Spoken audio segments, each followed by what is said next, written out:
very well under control in our country. We have very few people with it, and the people that have it are, in all cases, I have not heard anything other. Maybe there's something new, because for 2 days I haven't been seeing too much of that news, of very much news, because it's been very all-encompassing. We've accomplished a lot here. We had a lot of meetings, as you know. But the people are getting better. They're all getting better. We brought in some Americans from a ship because it was really the right thing to do, and they're in quarantine. And we think they'll be in very good shape very, very soon. We discussed a lot of different elements. We actually discussed the coronavirus, and at this moment, India doesn't have much of a problem, they feel. It wasn't expressed that they did, which is great. And I think that whole situation will start working out. A lot of talent, a lot of brain power is being put behind it. $2.5 billion we're putting in. I see that Chuck Schumer criticized that he thought it should be more. And if I gave more, he'd say it should be less. It's automatic, with these characters. They're just not good for our country. If I gave more, he'd say it should be less. But that's what they do. In the meantime, that's all they can do. They're not getting anything done. We have so many things we could get done. We could so easily do prescription drug. Last year was the first year in 51 years where prescription drug prices went down. But we could drive them down really well if we had the Democrat votes. We need some additional votes. We would really drive them down, as you know. So with that, I think what we'll do is take some questions, and we'll go to a nice state dinner, and then we go home. Yeah, John, go ahead. Mr. President, you just addressed coronavirus, so I will put that aside for the moment. You tweeted about Justice Sotomayor yesterday, saying that she and Justice Ginsburg should recuse themselves from future cases dealing with the administration. What is the basis for your opinion on that? Well, it's very obvious. I always thought that, frankly, that Justice Ginsburg should do it because she went wild during the campaign when I was running. I don't know who she was for. Perhaps she was for Hillary Clinton, if you can believe it. But she said some things that were obviously very inappropriate. She later sort of apologized. I wouldn't say it was an apology, but she sort of apologized. And then Justice Sotomayor said what she said yesterday. You know very well what she said yesterday. It was a big story. And I just don't know how they can not recuse themselves for anything having to do with Trump or Trump-related. The right thing to do is that. Now, as a Supreme Court justice is a different standard, but at the same time, I think it's a higher standard in a certain sense. So they'll have to decide what to do. But her statement was so inappropriate when you're a justice of the Supreme Court, and it's almost what she's trying to do is take the people that do feel a different way and get them to vote the way that she would like them to vote. I just thought it was so inappropriate. Such a terrible statement for a Supreme Court justice. What was inappropriate about the statement? I'm not an attorney, so I can't really look into these. She seemed to criticize the White House for running to the Supreme Court at the drop of a hat to seek a stay. No, I don't think that was it. But I think what she did say is she's trying to shame, the way I look at it, she's trying to shame people with perhaps a different view into voting her way. And that's so inappropriate. So let's see what happens. We have things, whether or not they recuse themselves, both. Look, Justice Ginsburg, during my campaign, I protested at the time. She apologized in a very minor form. And what Justice Sotomayor said yesterday was really highly inappropriate. And everybody agrees to that. Virtually everybody. I've seen papers on it. People cannot believe that she said it. Yeah, please, go ahead. Thank you, Mr. President.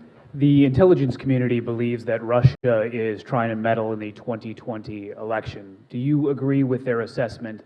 And what is your message to Vladimir Putin about potentially interfering regardless of the candidate they support? Well, what I'm reading, and again, I'm over here for the last number of days, but they went to see Bernie, and they told Bernie about something having to do with they want Bernie to win.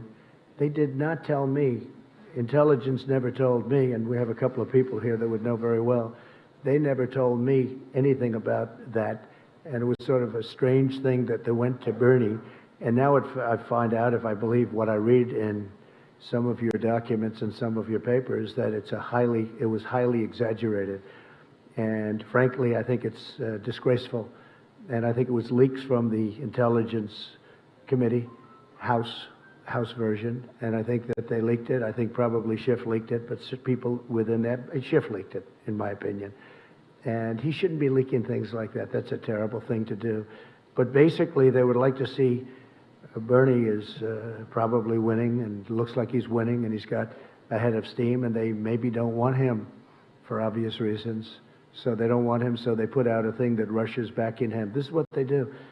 I've gone through it for a long time. I get it. I get the game better than anybody. And that's the way it is. Terrible thing to say. And they didn't say it about me. I will say this. Somebody leaked it in intelligence, but nobody ever told me that. We have Ambassador O'Brien in the audience someplace, and he can tell you that this was never discussed with us. So I think it's terrible. They ought to stop the leaking from Intelligence Committee. And if they don't stop it, I can't imagine that people are not going to go after them and find out what's happening. Yeah, please. But do you believe... Go ahead, ma'am. Mr. President, this is Madhu Bhatia Jha from Indian TV News, ABP Yes. News. And you're trying to get... मैं TV agency से हूँ और in Afghanistan. So the way the deal is being worked out, what would be India's role and Pakistan's role in the region? Well, I think India would like to see it happen. I spoke with Prime Minister Modi today, and I think they would very much like to see it happen. And we're pretty close. We'll see what's going on. We've got 2 days now under our belt without violence, or I guess a minimum of violence. And we'll see what happens, but people want to see it. It's very interesting, that one is, everybody's happy about it. Even people that are normally against me, like 99.9% of the time. Because we've been there for 19 years, and everybody would like to see it happen. I was actually surprised. I thought the Schumers of the world would say whatever the opposite is, because that's all they can do, cry and chuck. But people are they're really happy to see that we're trying very hard. We'll bring it down to 8,600, and from there we'll make a decision as to what the final outcome would be.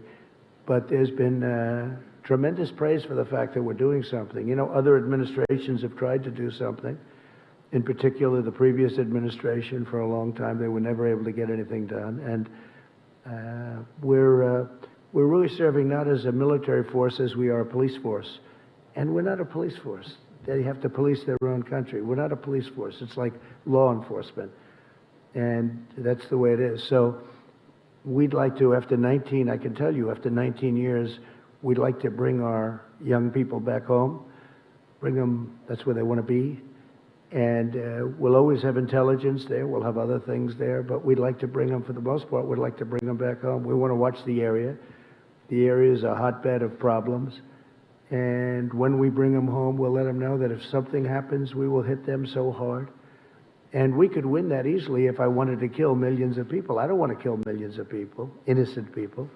We could win that very easily. We don't have to act as a police force. We could act as a military force to win, not a military force to just take care of things in that very, very difficult part of the world. It's a very difficult part, a very dangerous part of the world.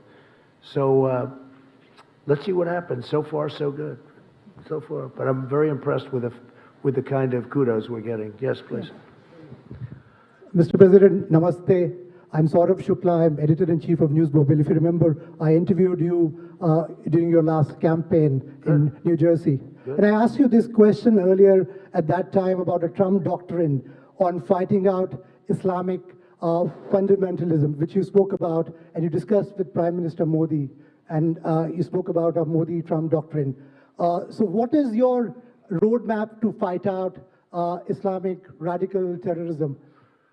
Well, I don't think anybody's done more than I have, if you look, because I came in, and if you check your maps and look at Iraq and Syria, it was all over. In fact, they had it painted a certain color. I won't tell you what color, because it doesn't matter. Somebody will say it was a Republican color, so I don't want to get people confused. But it happened to be red, and it was basically trying to show where ISIS was in those areas. And it was out of control.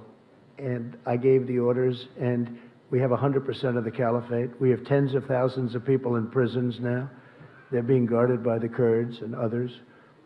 Europe should take a lot of them back. So far, they haven't agreed to do that. They should do that because we did them a big favor. We captured them, but I did that.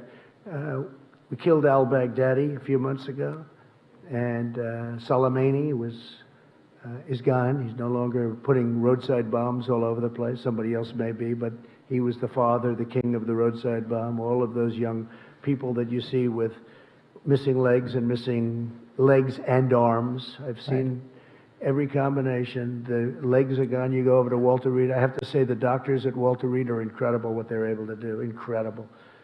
But that's what his thing was. He thought that was a beautiful weapon, roadside bombs. It's a coward's bomb.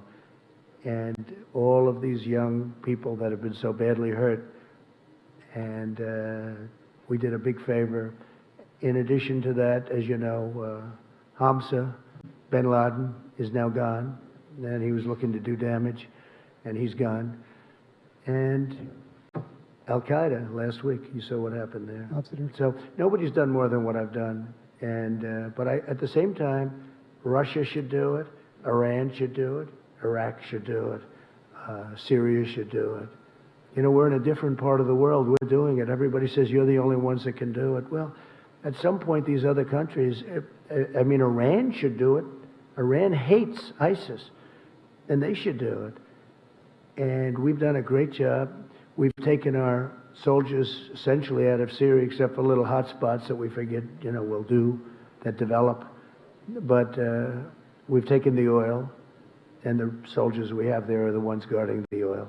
We have the oil. So that's all we have there.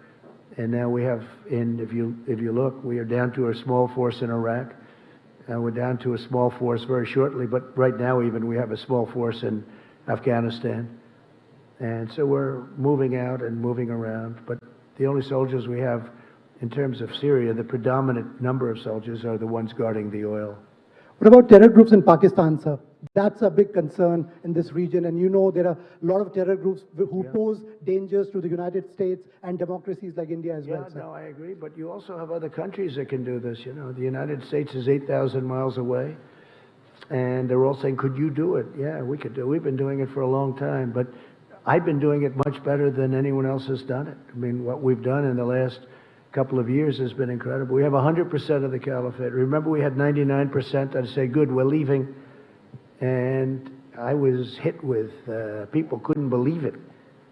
They said, do 100. So we did 100. I did 100 with some great generals that knew exactly what they were doing. They were unbelievable. We took 100% of the caliphate. And we have thousands of prisoners right now locked up. And these are ISIS fighters and killed thousands. Not that I want to do that. I don't want to do that. But that's what we had to do. And when I came in, ISIS was all over the place. It was totally out of control. Please. Thank you. While you've been here in the country, in the capital, northeast part of Delhi, there have been violent clashes. Police have been killed, some demonstrators, 9 deaths so far, we hear, and about 100 plus injured. What did Prime Minister Modi say to you about this amended citizenship law?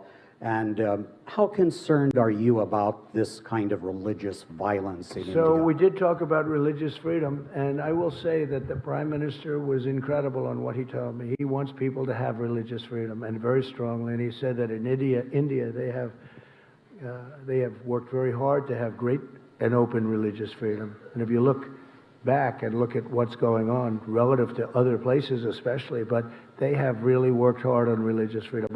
I asked that question in front of a very large group of people today, and he talked about it. We talked about it for a long time, and I really believe that's what he wants. As far as the individual attack, I heard about it, but I didn't discuss that with him. That's up to India.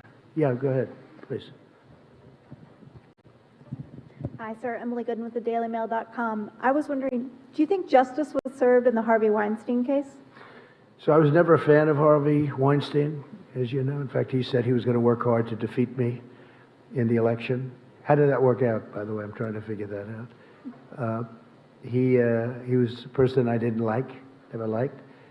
I don't know too much about the case because, as you know, I've been over here between traveling and being at meetings almost every hour of the day, every minute of the day. I haven't been able to really see too much of it. But I was just not a fan of his. I knew him a little bit, not very well. I knew him because he was in New York.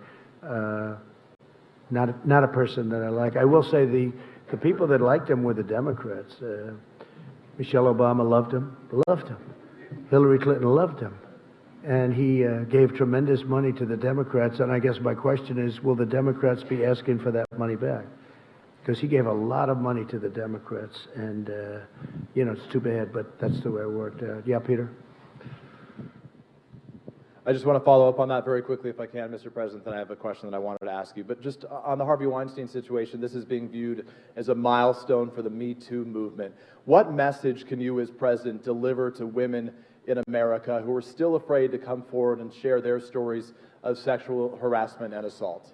Well, again, I don't know the actual results. I haven't seen too much because I've been in India, as you know. Aside from this case, just broadly. I think that from the standpoint of women, I think it was a great thing. It was a great victory, and sends a very strong message.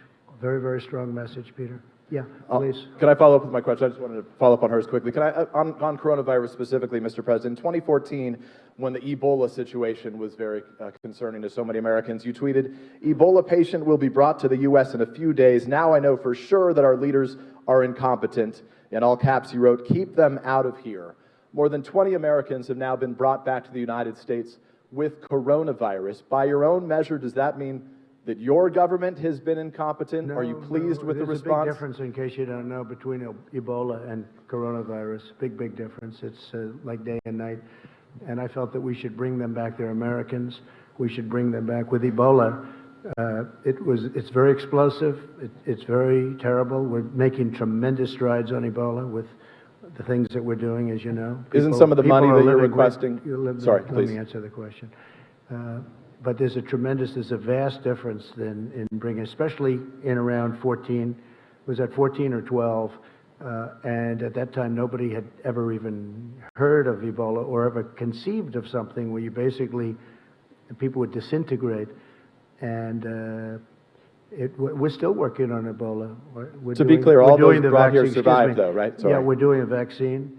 We're doing a lot of things having to do with Ebola. We're not forgetting about Ebola. That's a horrible thing. But we have that now very much under control, other than certain parts of the Congo where they're having war and we can't get in. So we're still working on that. But as far as what we're doing with the new virus, I think that we're doing a great job. I felt that, and the decision was made in Japan, let these Americans come back and we'll see where they are, but they were immediately put into quarantine. There's no problem with it whatsoever. They're all in quarantine. And as you know, I approved $2.5 billion for just that purpose, and also for working and getting a vaccine. For clarity, those with Ebola, when they were brought here, were quarantined, and all of the Americans also survived, right? But the level of death with Ebola, at the time it was a virtual 100%. But none of the Americans who came here. There's a very good chance you're not going to die. It's just it's very much the opposite. You're talking about 1 or 2%, whereas in the other case it was a virtual 100%. Now they have it. They have studied it. They know very much. In fact, we're very close to a vaccine. Yeah, please, go ahead. Go ahead, Peter. Oh, all right. Hi, I'm Swati Chandrasekhar from TV5 Network. Thank you. So how do you define, differentiate, and deal with the love of yours for Indians in India and Indians' love for H-1B visa in America? So how do you differentiate this? Yeah, we're talking about the H-1Bs, and we are, look, the relationship we have, this is not from me, this is from almost everybody that saw it. They say in the history of India, which has a long history and a brilliant history in so many different ways, there's never been a reception given to somebody like was given, and I would like to say for the United States of America, but nobody else that came here got the kind of reception we got. It was 125,000, I think, seats they had yesterday. They were full. You had thousands and thousands of people outside. Prime Minister Modi was telling me thousands of people outside. That's not uncommon for me, to be honest with you, but when I look at 125,000 seats, and that was an incredible scene yesterday. In addition, all of those people lined up from the airport to the event. It was an incredible thing. Nobody's ever seen anything like it. The ambassador just told me that he's been in India for a long time. He's never seen, in fact, both ambassadors, our ambassador and the ambassador from India, said in 40 years he's never seen anything like it, what took place yesterday and, earlier than that. But yesterday, they've never seen anything like it. So it was a great compliment. It was a great compliment to our country. I'm the leader of the country, but it was a great compliment to our country. But Prime Minister Modi said today they've never, ever had any event like that. In fact, they said usually when somebody comes in, they have to look for people to fill up the areas. They said there was something very special. Look, it's a massive country in terms of its population, and people just wanted to pay their respect to the United States, and so I appreciate it. I was a recipient in a sense, but I was just really representing the country. Yeah, Peter, go ahead. Thank you. Sorry, thank you, Mr. President. Appreciate it. Go ahead. Mr. President, your newly installed personnel director has begun talking with agencies about finding people in the government that are not loyal to you and perhaps moving them on. How large a list do you imagine this will be? Is this a big problem in your mind? Can you describe for us the scale of the problem as you see it? Yeah, I don't think it's a big problem. I don't think it's very many people. I think we had a whistleblower who was a fake, because if you look at the whistleblower as an example, if you look at his report and then you compare that to the transcripts, it bore no relationship. So that was a very sad situation and a lot of time wasted. Although, as you will admit, in fact, you wrote very nicely, I appreciate it, the poll numbers have gone up very much, but that's not appropriate to have to benefit by something like that. Then there was supposed to be a second whistleblower. As soon as I released the transcripts, the second whistleblower was gone. Nobody ever heard what happened to the second whistleblower. I'll ask you, where is he? Remember, the second was he or she. The second whistleblower was going to happen. It was just a matter of moments. And then I released the real call, the transcripts, which are now 100% accurate, even according to Lieutenant Colonel Vindman. We want to have people that are good for the country, are loyal to our country, because that was a disgraceful situation. Please. Mr. President, I am Akhilesh Suman. I am from Rajya Sabha Television. It's a parliamentary channel of India, upper house, like you've seen it. Good.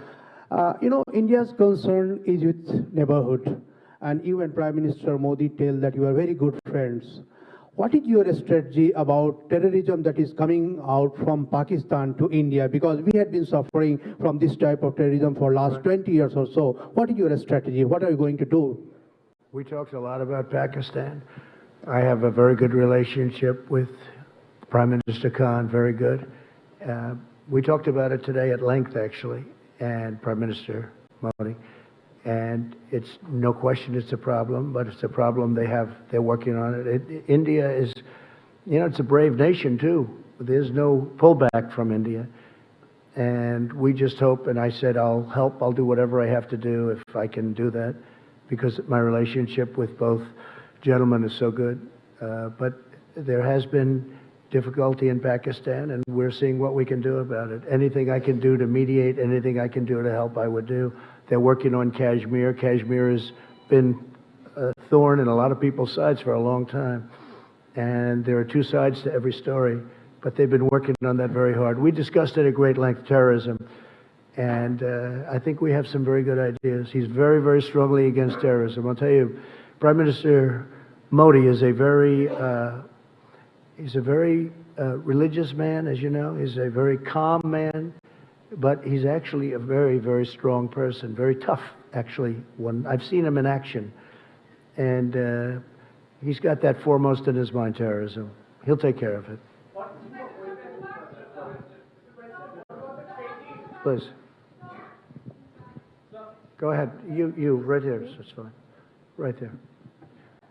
Mr. President, thank you. The backbenchers have been waiting for far too long. I'm Richa from Business Line, and we would like to take you to your today's meetings. Before coming to India, you said trade deal will be later. but of course sometime soon. In the morning, you spoke about energy security and energy deal, and you are already the 5th supplier to our country. You said other sources also. We would like you to elaborate on that. When we are talking energy security and energy deal, what are we looking at? And is nuclear happening? So we talked about many things, many things. We talked about Iran, we talked about Iraq, we talked about, we were together for 2 days. I'm going to be with Prime Minister Modi tonight for a state dinner at 7 o'clock. It starts at 7, I believe. And we talked about exactly all of the things that you're talking about. We also talked about tariffs, because as you know, India is probably the highest tariff nation in the world, meaning charging tariffs to outsiders. And I said, we have to stop that. We have to stop it, at least as it pertains to the United States. And I think we're understanding each other. With China, we worked a deal, and we worked it because of the tariffs, and I was able to leave the tariffs on. That will take care of phase 2. We still have 25% on $250 billion. But in the meantime, we're working with China very much on the virus. We feel that's something. And I have to tell, I spoke to President Xi the other day. He is so committed to solving that problem. He is working very hard. He is very capable. The country is very capable. And it snuck up on him, but I think he's going to do well. Now you see it's going to South Korea, and it's going to Italy, and it's going to other places. But I spoke to all of them. They're all working very hard on it. The United States, because of an early decision I made a decision, I believe it was the first time it's ever been done. We closed the country to certain areas, as you know. And I was criticized for that decision. Now they're saying it was a good decision. I think it was a good decision because we have very few people. And you can add to it a few people that we took in because they were Americans. I mean, what are we going to do? And they were almost in between countries where people weren't going to take them, and they're Americans. But they're fully quarantined. They call it fully quarantined. So, we did the right thing. If you were out there, if you were an American and you refused to have any help from your country, these were wonderful people. It wasn't their fault. So, but we're really down to probably 10. Most of the people are outside of danger right now. But we've had a very strict line on the people that would take in the areas from which we take. And I did it very early. It's never done before, and I did it early. So I think it was a good decision as it turned out. Yeah, please. Just wanted to follow up on my colleague's question about Russian interference. Can you pledge to the American people that you will not accept any foreign assistance in the upcoming election? And on this idea of a purge in your administration, there was recently the departure of your acting DNI, Joseph Maguire. You replaced him with your ambassador to Germany, Rick Grenell. Some of your critics have pointed out that Ambassador Grenell has no intelligence experience. How can you justify to the American people having an acting DNI with no intelligence experience? Okay, first of all, I want no help from any country, and I haven't been given help from any country. And if you see what CNN, your wonderful network, said, I guess they apologized in a way didn't they apologize for the fact that they said certain things that weren't true? Tell me, what was their apology yesterday? What did they say?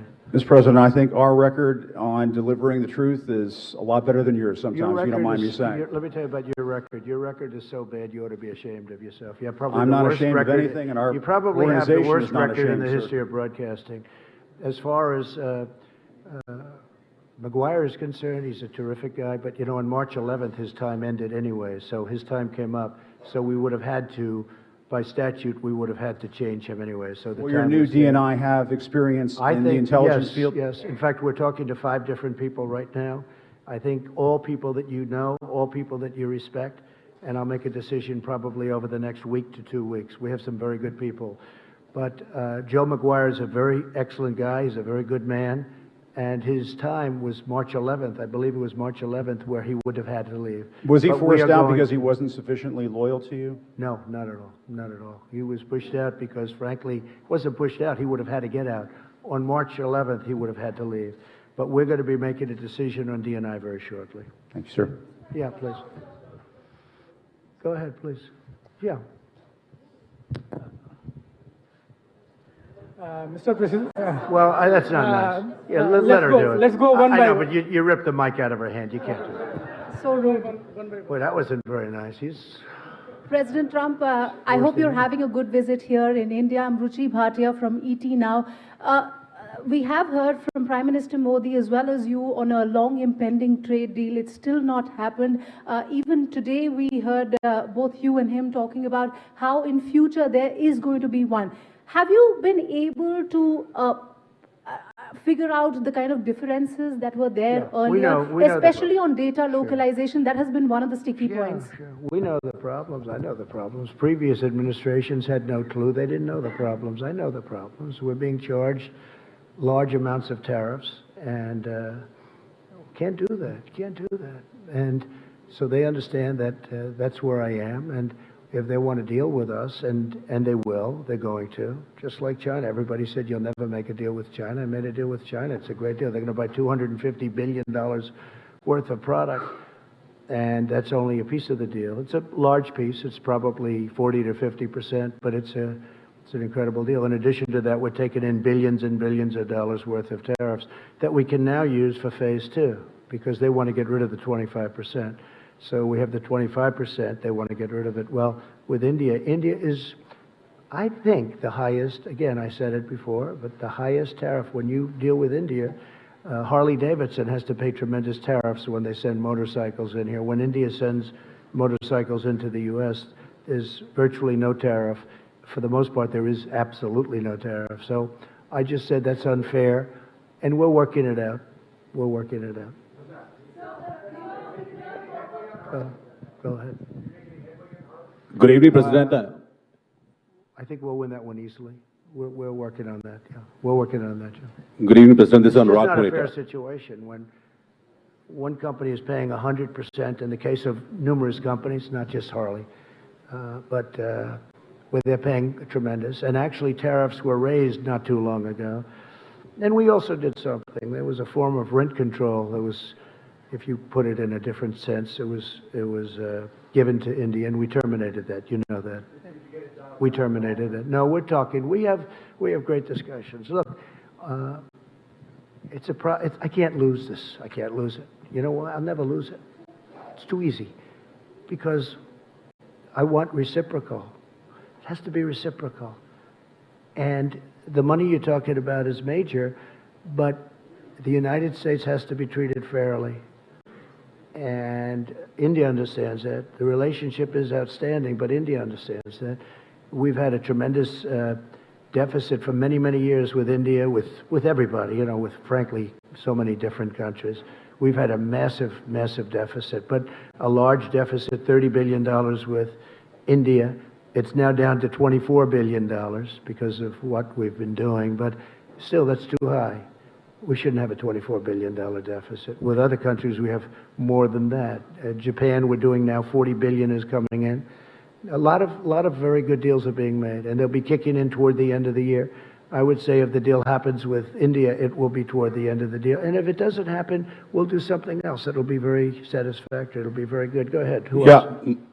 President, my question is that you said at the time of the Article 370 abrogation that you would like to mediate in Kashmir, but India rejected it. No, I'd What like is to be your, able- what is no, your, excuse me, I my didn't say- question is something different. Wait. I didn't say that. I didn't say anything about that. I just said Kashmir, obviously, there's a big problem between Pakistan and India. And I think they're going to work out their problem, but I will say they've been doing it for a long time. Okay, my that question is problem's something been there different at for the a long moment. What is your position at the moment on India's Citizen Amendment Act at the moment? I don't want to discuss that. I want to leave that to India, and hopefully they're going to make the right decision for the people. That's really up to India. President, good Yeah, evening. Go ahead, please. Thank you, Mr. President. Okay. My name is Nilüfer Sahravardi, an Indian journalist, and I have a very simple question. Go ahead. Now, back home, when you reflect upon your tour of India, the first diplomatic visit to the country, how would you describe it? Cultural diplomacy, Trump diplomacy, or do you have any other word for that? Well, first of all, I describe it as incredible because when I looked at the various things, like today, when we went, you probably saw where we were, and when you look at all of the things that we've seen today, when we look at yesterday, the Taj Mahal and other things, in addition to working in between and even during, where, you know, we worked very long and hard with representatives from India, most particularly with the Prime Minister. I just think it's an incredible country. It's got unbelievable energy. You see that when you come in from the plane. When you see from, I think I can say, virtually from the plane to whatever venue we were going to, it was wall-to-wall people. They've never seen anything like it. Somebody said it was the greatest greeting ever given to any head of state from any country. Now, India has more people than any other country, a little bit more than China, How a little would you bit tiny. describe it diplomatically? Is it Trump diplomacy, I cultural think the diplomacy? diplomacy is a diplomacy of great friendship and respect. And I think it's going to all work out very well. I really do. I admire your country tremendously.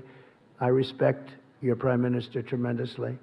And I think it's really a diplomacy of friendship. And I think it's going to work out very well. Okay? Okay? Go ahead, please. Please. Go ahead. Right next to Steve. Thank you, Mr. President. As you know, the Chinese government recently ejected several Wall Street Journal reporters.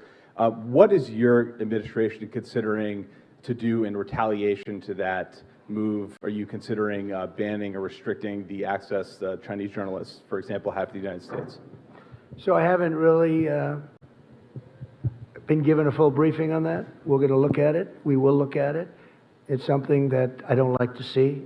I don't think it's fair because we give very good access. Maybe some people would say we give too good. I don't believe in that. I think we give very good access, so I don't think it's fair. But we'll have a decision made on that relatively soon. Okay? Thank you. Good question. Please, go ahead.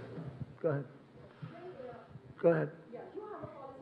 Venezuela. So will you allow Indian companies to continue to buy Venezuelan oil from third parties, especially when you have sanctions? Well, you'll be seeing something on that in the not-too-distant future. Yeah. So there could be more stringent sanctions against Venezuela? There could be very serious sanctions. Or against the Indian companies continuing to buy What's the happening Venezuelan? in Venezuela is so sad. People are starving. Here's a case where a country was wealthy 15 years ago and very wealthy 20 years ago. Very, very wealthy. The wealthiest in all of Latin, South America, the wealthiest, and by far, not even a contest. And when you look today, they don't have water, they don't have basic food, they have no medicine. It's incredible what's happened in Venezuela. No, we're watching Venezuela very closely. We don't like it. We don't like it. Not at all. Okay? The sanctions will be against the Venezuelan entities or the Indian companies who are continuing to buy the Venezuelan oil? You're going to see in a little while. You're asking a question right in the middle of us doing something. Go ahead, please. Ali Maqbool from BBC. There were some back home that were hoping you would raise concerns about some of these policies that Prime Minister Modi's introduced that discriminate against Muslims, and also about a rise in hate crimes here in India. But as someone Well, we did discuss that, and we discussed that, and specifically Muslims, and we also discussed Christians. But someone and who... I had a very powerful answer from the Prime Minister. We talked about religious liberty for a long period of time in front of a lot of people, and I had a very, very powerful answer. And as far as Muslims are concerned, as he told me, I guess they have 200 million Muslims in India, and a fairly short while ago, they had 14 million. And he said that they're working very closely with the Muslim community. But so you yourself have been criticized for policies that have discriminated against Muslims, like the travel ban. There's also been a rise in hate crimes over the last couple of years in the US. So are you in a position to talk to him about those subjects? Yeah, I won the travel ban, as you probably know. A lot of people said I lost it. No, I won the travel ban, and we use the travel ban where we think there's, not based on religion, but where we think there's going to be trouble, where we're looking at certain countries. As you know, we added a few countries onto it. But we won the travel ban, and we won it in the Supreme Court. So the travel ban is not a thing against Muslims. It's a thing against areas where we don't want people coming into our country that are going to cause problems, cause harm, cause death, hurt our people. And I feel very strongly about that. Okay, please, go ahead. Thank you very much, Mr. President. Thank you very much. Thank you. I'm Jing Xiang with Shanghai Media Group. I'd like to know, some people say that India could be to the US in Asia during the 21st century what the UK was in Europe during the 20th century. How do you view it? Well, I think that India is going to be a tremendous player over the next, it's now, right? But over the next period of 50 years and 100 years, look, you're talking about the largest population in the world. You're talking about a tremendous country in terms of its heritage, its potential wealth, frankly. Right now, they have incredible potential. Economically, they have great potential. Their schooling system is getting better all the time. They're doing a fantastic job in certain sectors with respect to education. We see it. In the United States, we see it. We have a lot of Indian students coming to our schools. They're great students, and they've done fantastically well at our schools. But we have, thousands and thousands of people coming from India coming to our colleges in particular, schools, but our colleges in particular. No, India's got a phenomenal future. I mean, you can rarely think of a place that has a better future than India, and highly respected, especially with leadership like Prime Minister, right? Modi. Yeah. Go ahead. Pick one. Go ahead. So, Ritu Panda from CNBC TV 18 India. American companies have been investing in India for a long, long time. Are you satisfied with the Indian investment regime, especially on issues like multi-brand retail and e-commerce, on which companies from US have a lot of interest in? So I'm very satisfied because they're investing tremendous amounts of money. I met Mr. Patel a little while ago. He's the largest steel person in the world by far. I don't think there's even a contest. And he's going to be building $1 billion plant in Alabama. We had the press, I left him in there, always a risky thing to do. But if you see let's say we asked, answered 15 questions, they were talking about how much better it is to work in the United States now in terms of their investment. They have done a fantastic job. These are some of the biggest entrepreneurs in the world. I'm not even sure if the media really understood who they were. I knew many of them, certainly heard of all of them. The job they've done is incredible. But Mr. Patel, who's the biggest steel company, certainly the biggest steel individual, but I think he's the biggest steel company by a lot. He's investing billions of dollars in the United States, and he's only doing it because of what I've done to bring back the steel industry. The steel industry was dead, absolutely dead in the United States, and now it's a vibrant industry. It's incredible, and we need it. Again, we need it for defense. It's not just like certain industries that you don't need. We need it for defense. But he was glowing, and one of the reasons he's spending $1 billion in Alabama and more money in other places in the United States is because we brought it back. So we're very proud of that. So I think what we'll do is we're going to see some of you on the plane on the way back. It's been an honor to be here. It's an incredible place with incredible leadership and an unbelievable future. And I just want to thank you all, and I'll see you back in the States, and I think some of you are on the plane, and we can talk a little bit on the plane too. Thank you very much, everybody. Thank you very much.